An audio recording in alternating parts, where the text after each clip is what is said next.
جس بندے نے ایک دفعہ میرے لیے درجات کی بلندی کی دعا کی، ایک دفعہ میرے لیے درجات کی بلندی کی دعا کی جس میرے امتی نے، اللہ کے رسول صلی اللہ علیہ وسلم نے فرمایا کہ اللہ تبارک و تعالیٰ اس کو 10 درجات عطا فرمائیں گے، 10 درجات عطا فرمائیں گے، 10 صلوات، یعنی 10 رحمتیں اس پر نازل فرمائیں گے۔ اس نے ایک دفعہ دعا کی ہے، اللہ نے اس کی دعا میں 10 رحمتیں اس پر نازل کی ہیں۔ دوسرے الفاظ میں اگر یہ کہہ دے کہ اللہ نے اس پر 10 دفعہ درود بھیجا ہے، صلوات کا مطلب اللہ کی طرف سے رحمت نازل کرنا۔ بندے نے ایک دفعہ اللہ کے نبی صلی اللہ علیہ وسلم کے لیے درود شریف پڑھا ہے، دعا کی ہے کہ یا اللہ میرے پیارے رسول صلی اللہ علیہ وسلم کے درجات بلند فرما، اس کے جواب میں اللہ نے اپنے بندے پر 10 رحمتیں نازل فرمائی، اور پھر فرمایا یہ 10 رحمتیں نازل فرما کر وَحُطَّتْ مِنْهُ، اور 10 اللہ تبارک و تعالیٰ نے اس کی غلطیاں معاف کر دی، جو غلطی ثابت ہو چکی تھی وہ 10 غلطیاں معاف کی، 10 رحمتیں نازل فرمائی، 10 غلطیاں معاف فرمائی، اور پھر 10 درجات کو بلند کر دیا۔ یہ سنن نسائی کی بڑی معروف حدیث مبارک میں آپ کے سامنے رکھ رہا ہوں۔ گویا ہمیں اس بات کا ادراک رہنا چاہیے کہ اللہ کی حضور دعاؤں میں بہترین دعا جسے کہا جا سکتا ہے وہ محمد کریم صلی اللہ علیہ وسلم کے لیے درود شریف پڑھنا ہے۔ اللہ کی حضور جب ہم دعا کرتے ہیں تو دعاؤں میں بہترین دعا جو ہے وہ اللہ کے رسول صلی اللہ علیہ وسلم کے حضور دعا کرنا، اللہ کے حضور کے یا اللہ میرے پیارے نبی صلی اللہ علیہ وسلم کے درجات کو بلند کروا۔ اسی طرح نبی رحمت جناب محمد کریم صلی اللہ علیہ وسلم نے فرمایا، یہ ترمذی شریف کی حدیث ہے، جناب عبداللہ بن عباس رضی اللہ تعالیٰ عنہ کی یہ روایت، ان اول الناس بی یوم القیامہ اکثرهم علی الصلاۃ، قیامت کے دن سب سے قریب ترین میرے وہ شخص ہوگا جو میرے لیے سب سے زیادہ اللہ کے حضور درود پڑھتا رہے گا، جس نے میرے لیے سب سے زیادہ اللہ کے حضور دعائیں کی ہوں گی وہ سب سے زیادہ قریب ہوگا قیامت کے دن۔ اور میں سمجھتا ہوں کہ کوئی بھی صاحب ایمان ایسا نہیں ہے جس کی یہ دلی خواہش نہ ہو میں اپنے آقا محمد کریم صلی اللہ علیہ وسلم کے قربت حاصل ہوں، یہ بہت بڑی خواہش ہے ایمان والوں کی۔ اسی طرح نبی رحمت صلی اللہ علیہ وآلہ وسلم نے فرمایا، یہ بھی ترمذی کی حدیث ہے، جناب عبداللہ بن عباس کی حدیث ہے، عبداللہ بن مسعود کی حدیث ہے رضی اللہ تعالیٰ عنہ۔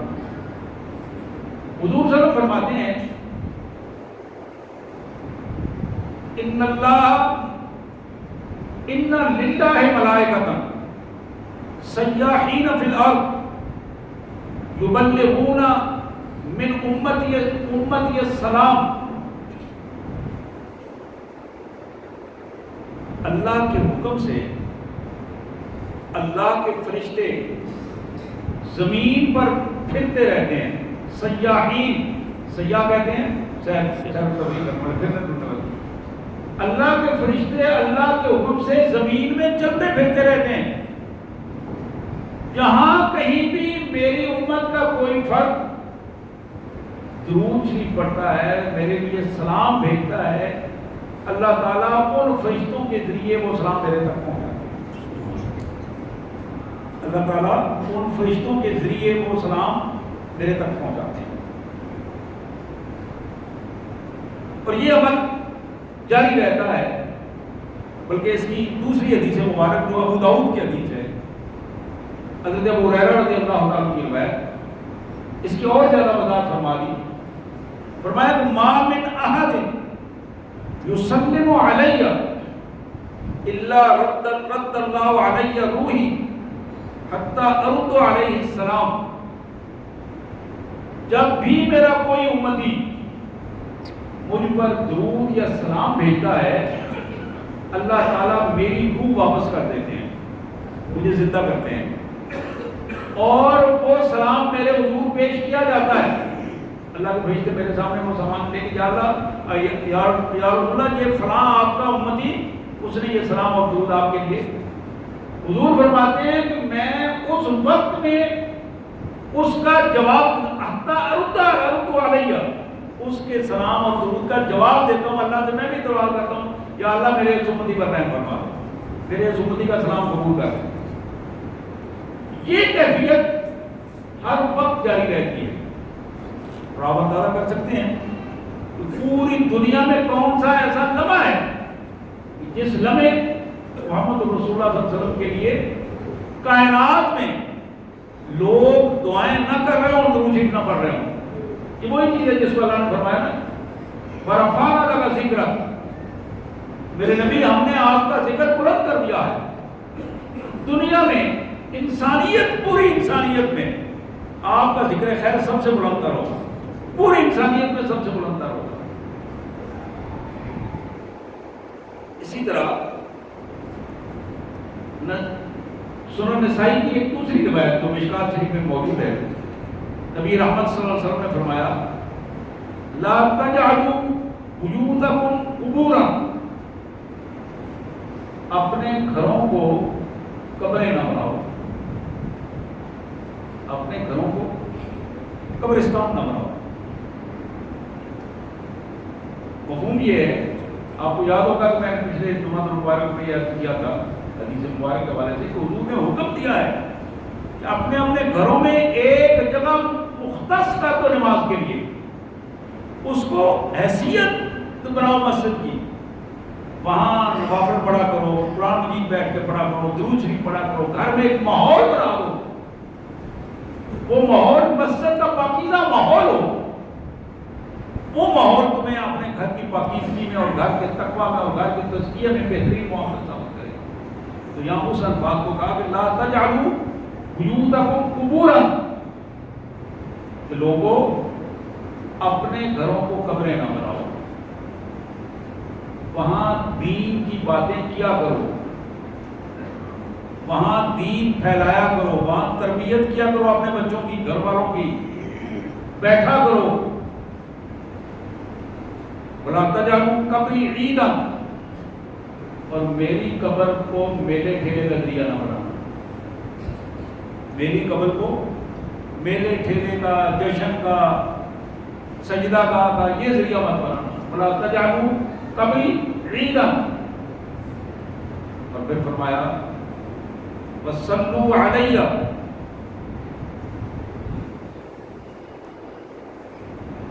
صلاۃً تبلغنی حیث کنتم، جہاں بھی ہو تم میرے لیے ضرور اللہ کو ضرور دعا کرتے رہنا، درود شریف پڑھتے رہنا. تمہارا پڑھا ہوا درود، تمہاری کی ہوئی دعا تبلغنی حیث ما کنتم، تم جہاں کہیں بھی ہوگے اللہ میرے پاس پہنچا دے، اللہ اس کو میرے پاس پہنچا دے.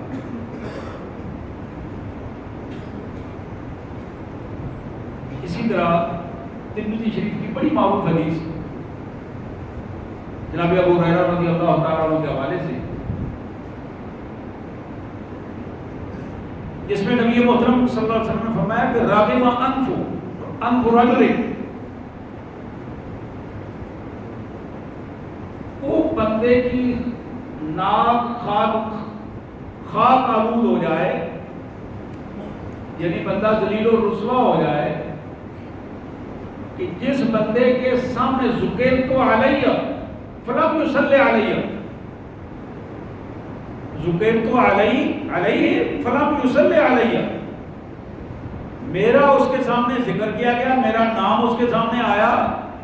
لیکن اس نے میرے اوپر درود نہیں پڑھا، دعا نہیں کی. ایسا بندہ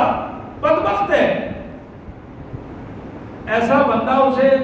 نیکی حاصل کرنے کا موقع ملا اس نے نہیں کی، خاک آلود ہو اس کی ناک،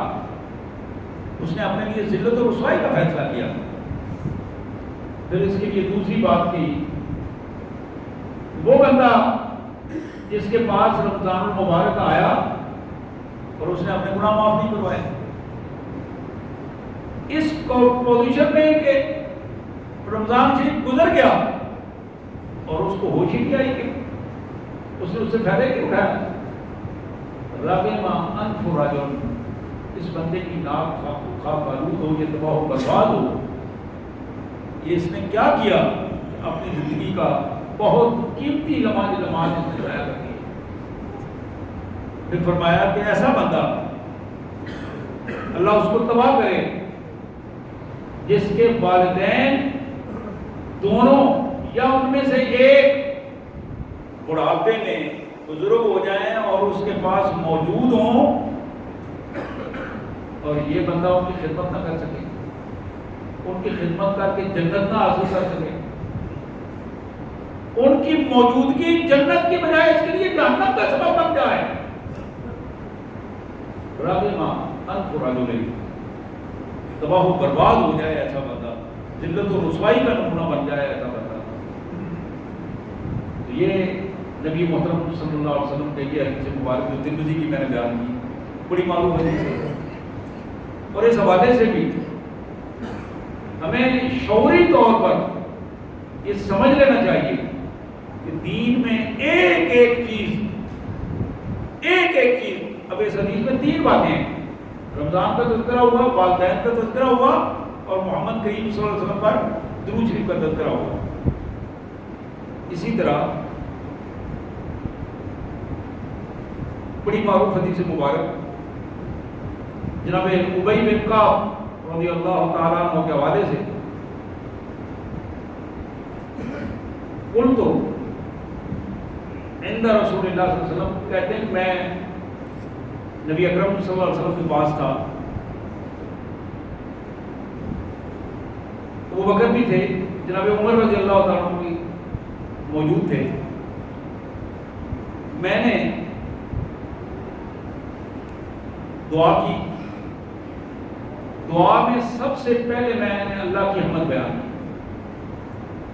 اللہ کی تعریف کی، وہاں سے میں نے دعا اپنا آغاز کیا، اور پھر نبی صلی اللہ علیہ وسلم کے لیے میں نے درود شریف پڑھا۔ درود شریف پڑھ کے اس پوزیشن میں جب میں پہنچا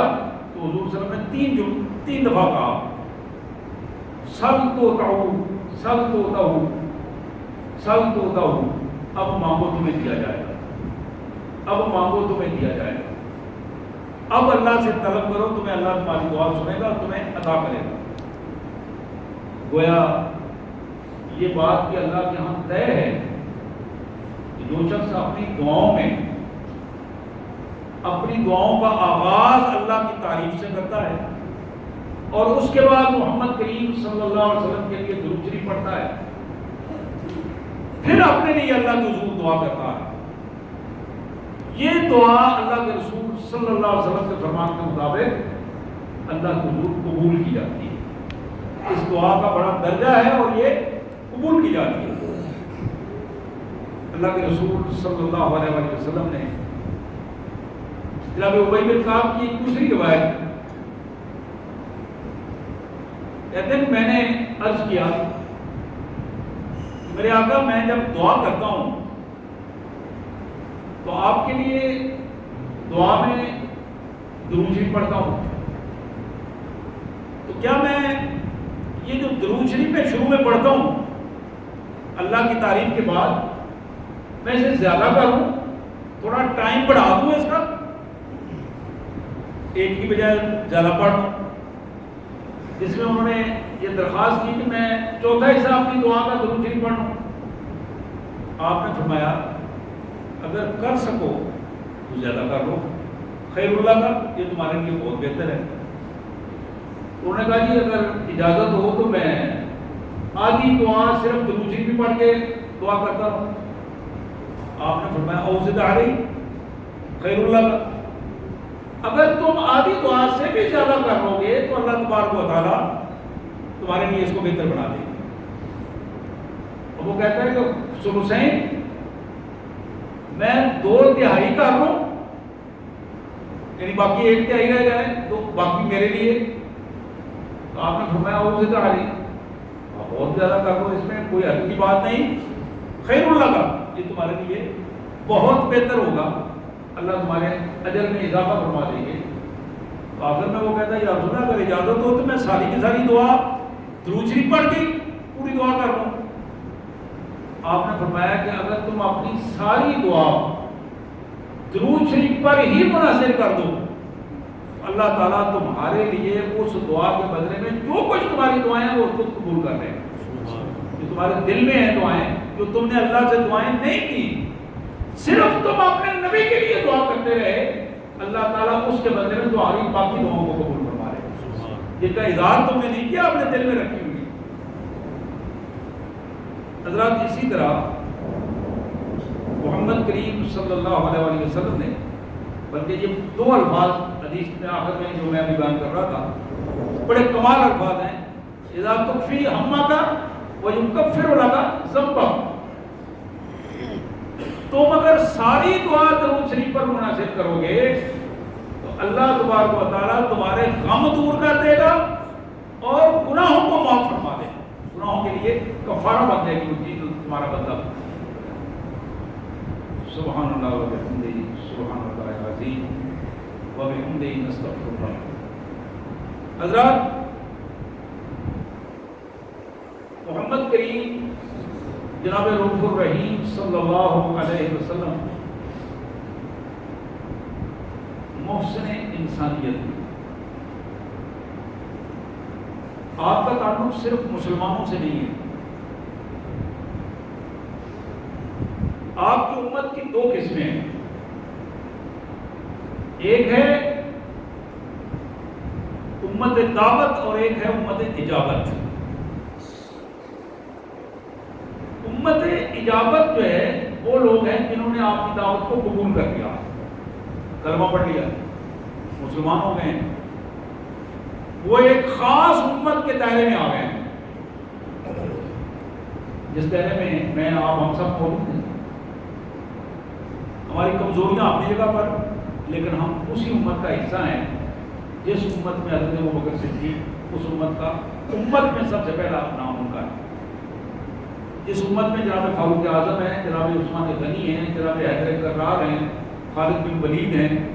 عثمان بن طلحہ ہیں, ابی بن کعب ہیں, ابو ہریرہ ہیں, رضوان اللہ علیہم اجمعین. اللہ ان سب پر راضی اور ان کے درجات بلند فرمائے. ہم بھی اسی امت کا حصہ ہیں. کمزوریوں کے باوجود, گناہگاری ہونے کے باوجود اس کو امت اجابت کہتے ہیں. ایسی امت جنہوں نے حضور کی دعوت کو قبول کر لیا. دوسری امت کا حصہ جو ہے وہ امت دعوت ہے, جن تک رسول اللہ صلی اللہ علیہ وسلم کی دعوت کی پہنچانا فرض ہے, لازم ہے, وہ ساری کی ساری امت ہے. اس میں یہودی بھی ہیں, عیسائی بھی ہیں, کافر بھی ہیں, مشرک بھی ہیں, سب ہیں. جہاں رسول اللہ صلی اللہ علیہ وسلم نے اپنے دور میں اس دعوت کو پہنچایا, صحابہ کرام نے پہنچایا, تبع تابعین نے, تابعین نے پہنچایا, مجاہدین نے جہاد کے ذریعے پہنچایا, اللہ کے نیک لوگوں نے زبان کے ذریعے وہ دعوت دی, تاجروں نے کردار کے ذریعے وہ دعوت دی. مختلف حوالوں سے مختلف امت کے لوگوں نے اپنے اپنے انداز میں اس دعوت کو لوگوں تک پہنچایا. یہ امت دعوت ہے. روم میں رہنے والے جتنے افراد ہیں یا اس کے ارد گرد جہاں جہاں میں آپ رہتے ہیں, ہم پر یہ فرض ہے کہ امت دعوت تک ہم امت اجابت والے لوگ جو ہیں رسول اللہ صلی اللہ علیہ وسلم کے اس پیغام کو لوگوں تک پہنچائیں. جو ہمارے ارد گرد ایسے لوگ ہیں جنہوں نے اس پیغام کو ابھی تک قبول نہیں کیا, ابھی تک قبول نہیں کیا. میرے پیارے بھائیوں, میری بہنوں, میں بہنوں کے لیے بھی خصوصی پیغام دوں گا کہ ہمارے گھروں میں مختلف خواتین آتی ہیں جو غیر مسلم ہوتی ہیں, ایک ہے زبان سے دعوت دینا، بہت کم لوگ ہوتے ہیں جو زبان کی دعوت کو قبول کرتے ہیں، لیکن بہت لوگ ہیں جو کردار کی دعوت کو قبول کرتے ہیں، زیادہ تر لوگ کردار کی دعوت کو قبول کرتے ہیں، اور جتنا زیادہ پاکیزہ کردار ہوگا،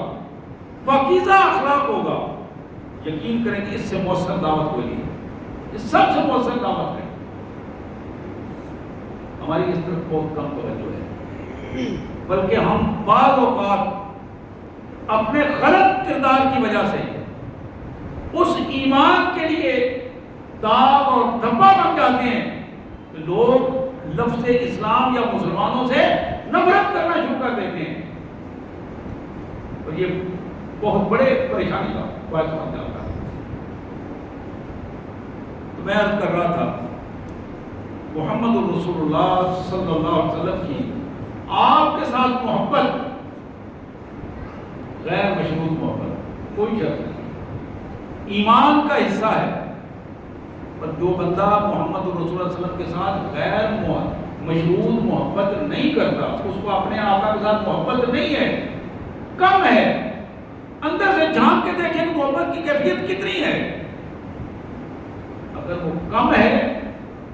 اسے اس سوالیہ نشان کو مٹانے کی کوشش کرنی چاہیے۔ حضور اکرم صلی اللہ علیہ وسلم کے ساتھ محبت کا طریقہ یہ ہے کہ بندہ دین کے لیے زیادہ محبت کے آ جاتا ہے۔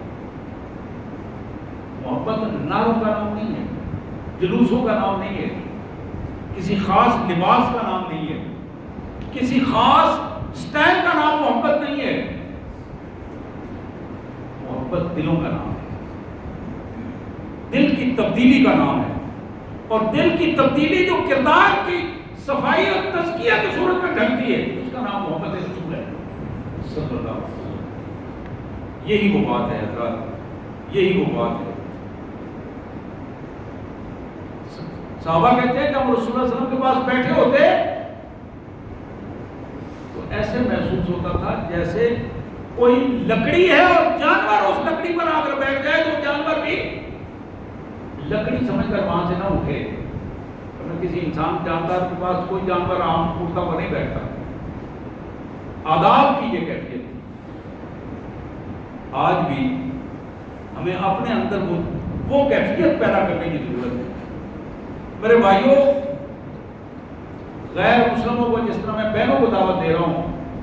کہ خواتین کے لیے اپنے کردار کی عظمت کو پیش کر کے، رسول اللہ صلی اللہ علیہ وسلم کی محبت کی عظمت کو پیش کر کے دین کی دعوت دیں غیر مسلموں کو، اسی طرح میرے اور آپ پر بھی یہ فرض ہے کہ ہم یہ امت اجابت کا یہ فرض ہے کہ امت دعوت تک پہنچے ہم، اور ٹارگٹ بنائیں کسی ایک بندے کو، کسی ایک فرد کو، اس سے تعلق بنائیں، اس پر پیسہ خرچ کریں۔ قرآن نے اس کو کہا ہے اس پر پیسہ خرچ کریں، پیسہ لگائیں، اور ٹارگٹ یہ ہو، یا دعا کریں یا اللہ یہ بندہ میں اسے جہنم سے بچانا چاہتا ہوں، میں اسے تیرے دین کی طرف لانا چاہتا ہوں، تیری راہ پہ لانا چاہتا ہوں۔ یہ جھگڑے چھوڑیں، یہ اپنے ہمارے چھوٹے چھوٹے جھگڑوں میں، مساجد کی تقسیموں میں اور یہ کہانیوں میں، جب ہم ان جھگڑوں سے باہر آئیں گے پھر ہم دین کی دعوت دے کر نکلیں گے۔ یہی اصل میں ہمارا مشن ہے۔ اس مشن کے اوپر آپ آئیں گے، اللہ کے فضل و کرم سے دین حقیقی صورت میں ہمارے سامنے آئے گا۔ حضور صلی اللہ علیہ وسلم سے محبت کا